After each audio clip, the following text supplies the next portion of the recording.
This is the new Audi A4, and these are two lollipops. What's that got to do with the price of tea in China? Watch this to find out.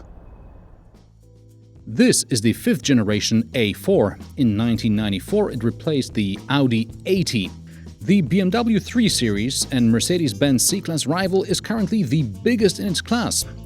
Because you won't convince the Germans that size doesn't always matter. Compared to the previous generation, Audi A4 has even sharper looks and it sheds some 100 kilograms. The A4 is built on a modular MLB platform. It differs from MQB in that the MLB is for longitudinal engine mounting and MQB is for transverse engine mounting.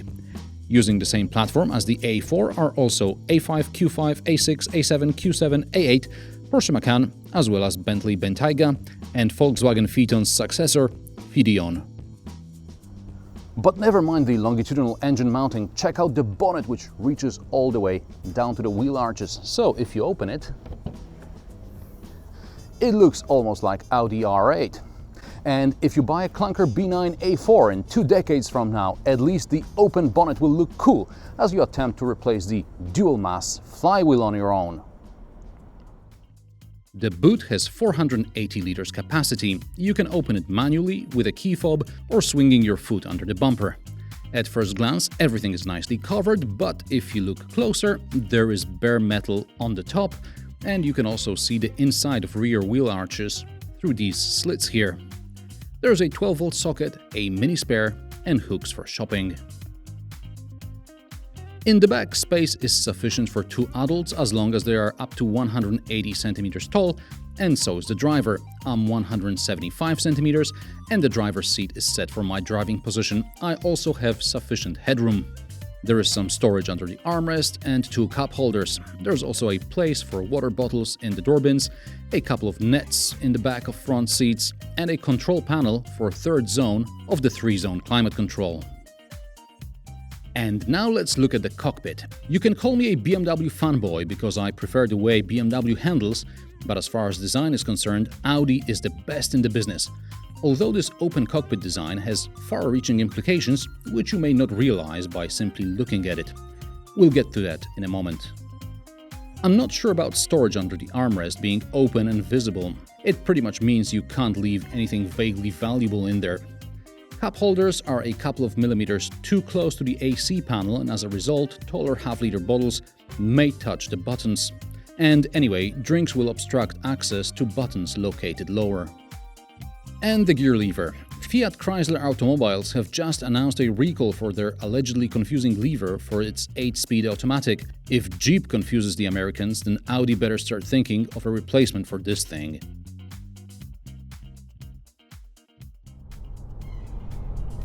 A minute ago, I mentioned something which I call the open cockpit design. It's what I see here in the Audi A4.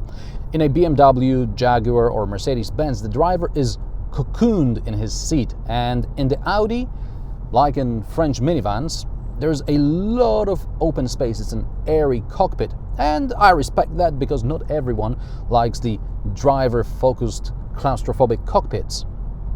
Anyway, this open cockpit business suits the A4 character rather well. It's an elegant car in which actual driving is not a top priority. The driver still has to control the car, but it's more like giving the car voice commands rather than making real inputs by hand. As a driver, I feel totally disconnected, but I can enjoy the open space around me. I have a feeling Audi is preparing us for the future of motoring in which cars are autonomous. It's better to get the driver used to doing other stuff. There's a bunch of safety systems which will help me to deal with challenging situations. So I have adaptive cruise control, collision warning alert, I have lane assist, and my personal favorite, which I have no clue what it's called, but it tells me to take my foot off the gas. It's actually a very sensible system, especially when driving outside town. And I don't mean just approaching a toll booth on the motorway. The weekend before filming, I drove this car a few hundred kilometers on less frequented roads. Audi A4 suggests I let go of the accelerator and coast when I'm approaching a junction or a sharp corner, or even before I enter an urban area. This is brilliantly simple and helps save fuel. In extra urban cycle, I easily got less than 5 liters per 100 kilometers. It's not 4 liters Audi claims, but I know I could have got there without too much hassle. And we're talking about a 2-liter 190 horsepower diesel here. Other interesting options include the virtual cockpit, which is basically a large display instead of your analog dials. You can have your sat-nav on it, including Google satellite images, but you'll need a data plan for that. You'll also need data transfer to use voice commands, and like in Audi Q7, it sometimes works, and sometimes it doesn't. From a time perspective, I think the virtual cockpit is just a gadget.